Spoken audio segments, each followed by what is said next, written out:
24/7, 365. The fantasy season never dies. Welcome to Every Day is Draft Day. Presented by Champions Round. Good afternoon, everyone. Welcome to the latest edition of Every Day is Draft Day. I am your host, as always, Dan Turner. Joining me, Steffi Smalls. What's up, Steph? What's up? It's Wednesday. It feels like a Thursday, though. But it does. I'm excited to talk about some freaking quarterbacks today. Yeah. So today we're going to be talking about some redraft quarterbacks. We're just going to be doing one of our favorites and then a sleeper. So as always, I will just kick it right off and talk about one of my favorite. So my favorite this year is going to be Derek Carr. Derek Carr had almost 5,000 yards last year. 23 touchdowns, 14 interceptions. His ADP is 13. He finished as a QB 13 last year. So, it makes sense, except for the fact that they traded for Davante Adams. It doesn't seem like that it moved the needle at all for him, which kind of confuses me because I think with Adams, Renfro, and Waller, he has one of the better receiving groups in the league. Offensive line isn't the greatest, but it's pretty solid overall. So I think, if his ADP holds at 13, it's a huge bargain for where I think he might be. I think he's going to show some positive touchdown regression. I think he's going to do a lot more in 23 this year. So if I can get him at that price, I'm going to want him pretty much every draft. Yeah, he is getting really overlooked for a guy that's very, very consistent. And also now I think you could argue this is the best supporting cast he's ever had. And having Davante Adams is going to just only elevate his game, and that should mean good things for this offense as a whole. I'm in on him too. I'm not reaching too high for him, but he is definitely still discounted sitting there at that ADP. So where would you feel comfortable taking him in like a super flex draft, like QB, what position? Outside of 10, so maybe like 12, 11. But then if I sit 11. Here and think, probably 12 or 11. All right, that's fair. 11 seems high though, doesn't it?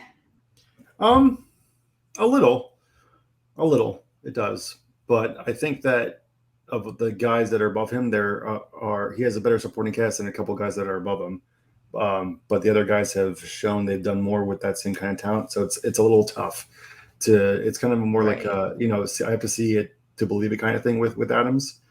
I mean, obviously Adams isn't, getting Adams isn't a bad thing, but I need to make sure that Carr can do what we think he can do with that kind of supporting cast before I think bump him up. I think that's what everyone's waiting for, like a more see it to believe it kind of thing with him. His ADP has to be higher this year, though, than it was last year, I would imagine, because I don't remember him going this high last year. Yeah. Well, and looking on Fantasy Pros, his ADP is 13. So. Okay, so that's fair. Yeah, it's not. I think I bet that he became more expensive since the offseason, too. Yeah. I would probably take an educated guess that way. Mm-hmm. Yeah, I think as soon as he got Adams, it probably bumped up a couple spots. For sure. Overreactions. People adore them. Exactly.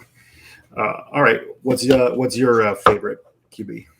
Yeah, and I am going to start sounding like a broken record at this point, but Kirk Cousins. I mean, Listen, it drives me crazy. Like, let's just talk about how consistent. Finishes the past 5 years. QB 11, 18, 14, 5.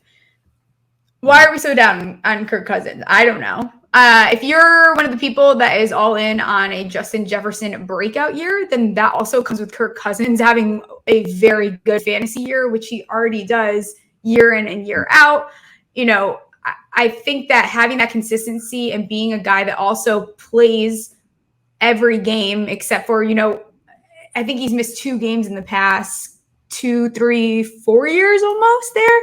And now he's got, Zimmer's gone. He has one of the best young wide receiver groups in the league. Very underrated. People are also looking past that. He also has a new offensive system. And they're going to focus more on the passing game. And I think that's only going to help him, obviously, because last year we saw a lot of this dump offs to Dalvin, not throwing the ball when we should be throwing the ball. And the Vikings really hurt themselves a lot. And, you know, his floor the last 3 or 4 seasons has been like 4,200 passing yards. Since he's been with the Vikings, he's averaging 32 touchdowns.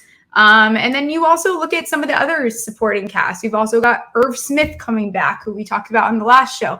You know, this offense is in a really good place. I don't love the O-line, but I think that they've done things to try to find a way to make it like enough for them. So I'm excited. And I think, you know, it's hard for me to be taking Kirk Cousins at QB 16 when Justin Jefferson is going as wide receiver 1 or 2. Like, what are we doing here? Like, I don't know what we're doing here at all. You still have Thielen there too. Like, forget the young guys. You still have Thielen, who's very reliable when he's on the field. He doesn't have a history of injury history. He just kind of sucked last year. He even tried to battle it out. So Kirk Cousins is in such a good position to do very well. Yeah, that's a really good one. And that's one, he's one of the players I like to call boring players. And this was a thing with Brady as well for a couple of years, where they do good all the time. So everyone's just like, you know, they're just like, it's whatever about them, even though they consistently produce. And Cousins has, like you said, you did all of his finishes. He's average being, you know, QB1 for a while now, but everyone still seems to, you know, everyone wants like, you know, the hype of like either like the high profile rookie or one of the quarterbacks that, you know, have some running ability. And that's all well and good, but you can't also ignore these guys that have been doing it. You know, there's something to be said to having that kind of consistency year to year. And like everyone is projecting, like you said, a Justin Jefferson breakout, and everyone's projecting, you know, KJ Osborne to take a step up and Irv Smith to do well. And like, if all these guys are going to be doing well, and even now Adam Thielen, like someone has to be throwing them the ball, right? So it's funny to me that everyone is all set on all the position players, but not as high on Cousins. You know, Kevin O'Connell is going to be bringing, you know, that Ram system over. They're not going to be running the ball as much. They're going to be airing out more, and that's going to lead to a couple more interceptions, of course, but it's also going to lead to more yards and touchdowns as well. I mean, Cousins has had one of the better receiving groups for a little while now, and we haven't seen it taken advantage of it because the offense has been built more around Dalvin Cook than the passing game. And you know that now that it's changing, I think that Cousins is going to be doing even better than what he did. You know, like the last couple of years. You know, he'd probably be a top 10, honestly, and that wouldn't surprise me at all.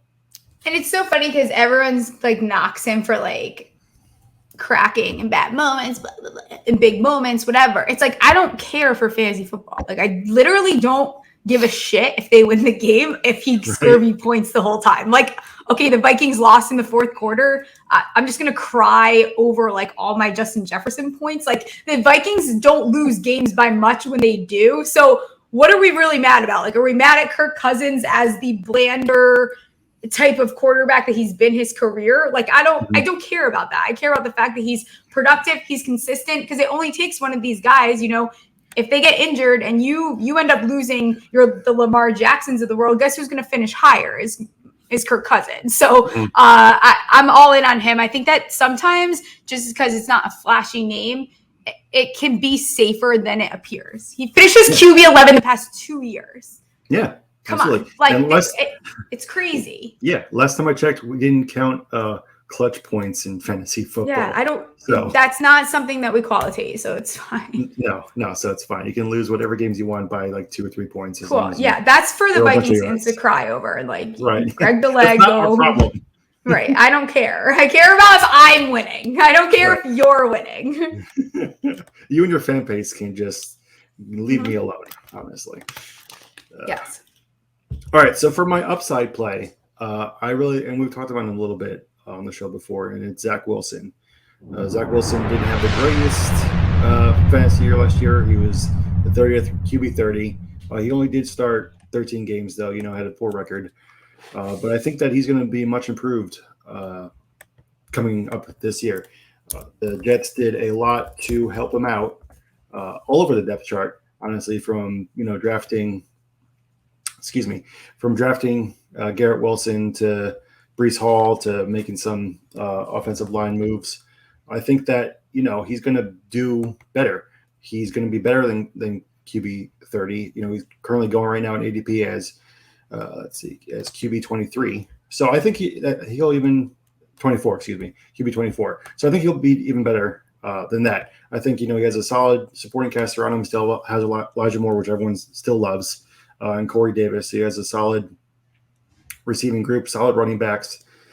So there really isn't any, it's really up to him. It really depends on if he can improve from year 1 to year 2. Everything is in place for him to be a quality starter. I'm not saying, he's going to be, top 10, but I can see him being around like, QB 15, 16, 14, that range. So with, 8 to 10 spots better than where he's currently going in his ADP. So I really like him as an upside play this year. Yeah, and even if he goes, right, like even if he's top 20, even if he's back end of the teens there, you're still getting a nice steal on this. And there's, at the end of the day, you look at the guys going ahead of him, there is plenty that you can make an argument for that in Wilson's situation, why that's a better play there. And I think that we're going to see big leaps out of or him and Trevor Lawrence. So, it might not be both of them. We might only get one of them, but I'm leaning in. If I'm going to pick one, Wilson has everything at his, we saw him at the end of last year start, things were starting to click. Now, I'm not saying he looked good. He did not look like good, but you could tell that there were like steps towards developing that we were seeing at the end of the year that we were not seeing in the beginning of the year. Mm-hmm. Yeah. So even just looking at the quarterbacks that are going like around him, like I take him over Tannehill at this point without AJ Brown. I take him over Winston. I take him over Ryan. I take him over Justin Fields. I'd even take him over Lawrence, Jared Goff. Like these guys are people that are going like above and around him that I would definitely take him over, just because the system in place for him is so much better than those other guys. Like obviously he himself has to do better than he did last year. Like there's no question about that. But even if it's like incrementally better, the supporting cast is going to lift him up to being that QB around the range that I was talking about. So, love it. I just think go for it. No, you tell me. Tell me. No, what do you think? I don't think anything. No. I honestly think he'll be, like a top 18, top 17 QB this year.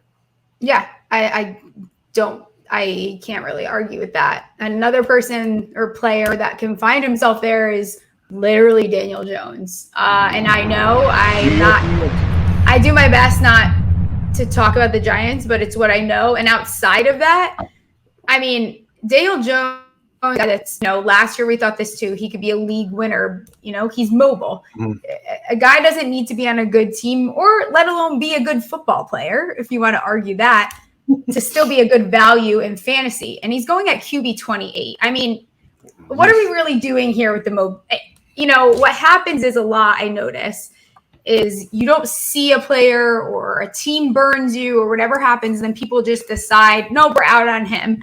It's really hard for me to be out on Daniel Jones. They have essentially totally rehauled this O-line, which has been one of the biggest problems. Mm-hmm. Went in and drafted Evan Neal to give this O-line some freaking a pulse or something, because a lot of the guys that were starters for the Giants right now on that O-line are still sitting in free agency, and I promise you they're not going to get signed because they weren't NFL starters. You have Dable come in, you have a guy that had just shy of 300 rushing yards in 11 games. He was QB 6 through weeks 1 through 4, so we literally just need to get him healthy. There's not much more to it. He was top 10 in rush yards the year before that. He has a bunch of receivers that are, you want to talk about yards after the catch. These are guys that's what you get out of them.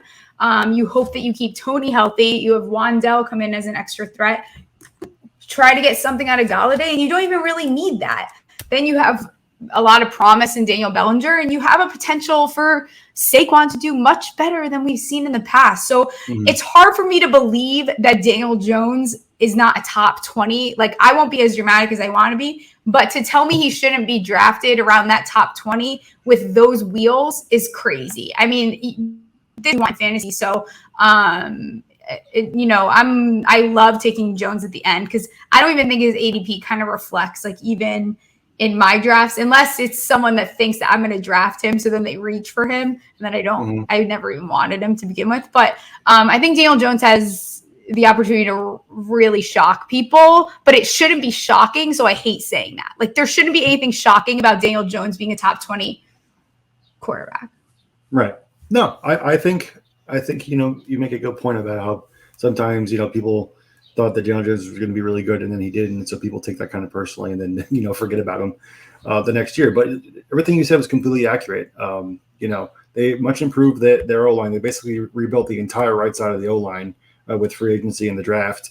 Evan Neal was arguably the number one, tackle available, and they were able to pick him up. So the offensive line is going to do better. Saquon hopefully stays healthy. I don't think that we're going to get, rookie Saquon again, but even, 80% of that would be a good Saquon to have to keep some of the pressure off. The wide receiver group, really, the only thing that needs to happen is they need to stay healthy. It's a deep group. They have Galladay, Tony, Shepard, Robinson, Slayton, Colin Johnson even was doing a little good last year. So they have some pieces in place for him to do well. And a lot of these receivers, like you said, are going to be yard after the catch guys. Where you're going to throw Tony or Robinson, like a 5-yard pass, they're going to take it 30 yards, and it still counts for Jones. And I think his wheels are underrated. Whenever people talk about the quarterbacks that can move around, he's rarely ever mentioned. But I think that's really doing him a disservice as a quarterback and as a runner. I think that having the new offensive system in there is going to be able to help him. I know they declined his 5th-year option, but it doesn't make any sense for the Giants to just not care about what happens to him now. I think that it would behoove them to show some improvement. Maybe you sign him long-term cheap. But I think, having that new system, a system that is going to cater to what he does best as a quarterback, not having, these awful offensive coordinators, I have no idea what the hell they're doing around anymore is going to benefit him. So I think even the Giants, upper management said they didn't do Daniel Jones any favors. So it's really hard to sit here and say, he sucks as a quarterback or sucks as whatever, when we haven't really given him the chance to see what he could actually do in a stable environment.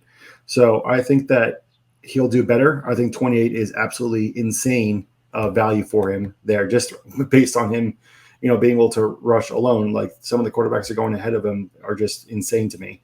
But I think that, if he stays around that range, that QB 25 to 28 range, I'm going to take him as a QB3 or even QB2 in Superflex, and he's going to do well.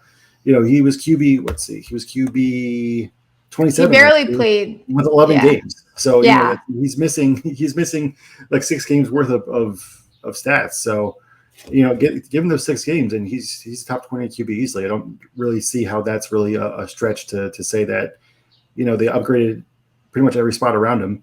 And Bellinger, I think, is also going to be no one's talking about Bellinger enough, but you talked about him at length here. Yeah. So he's going to do well. It's going to help that he has a tight end that can actually catch a pass now. But I think, like you said, I think top 20 is easily within reach for him. Yeah, and I think something you said that I didn't mention too is them playing to his strengths. And I know, like, Dable has commented that he's going back to even Tony's college tape, like Jones' college tape, going back to what these guys did best, and the Giants just couldn't figure that out last year. And all it seemed like they knew was Saquon being able to run, but then they didn't have the O-line to do it. Like, they weren't able to figure out how to use anyone. So I think that this year, just again, like you said, if they play to his strengths and they play to the whole team's strengths, like, he's also going to be playing with a chip on his shoulder because they didn't pick up the option. And I think he is going to really surprise the people taking him around QB 28. Yeah. I think it's crazy. Like, I fully expect them to be like a quick passing offense, like take advantage of the speed they have on the outside and in the inside now. And I just think that he's not getting enough credit for burning people last year and being able to bounce back. And cry me a river. Right? People got to get over it, and it doesn't always happen. I know. All right, so I think that'll do it for this episode of Every Day is Draft Day. Hopefully we gave you some good QB tips for redraft. So Steph, wanted to tell everyone what you're up to these days. Yeah. Daily Dozen every day. If you're not playing with us in there, download the app and get in there and play against us. 12 props, 24 hours. You pick a side. And then 32. Did I say 32 team preview? I think I did already. You did not. I don't know. Nope. I'm repeating myself. Okay. 32 32 team preview. Bengals, Titans coming up. And yeah, everything we do is in the app. So check us out. Yeah. I just had an article come out about my top QBs that goes along with this podcast. So definitely check that out.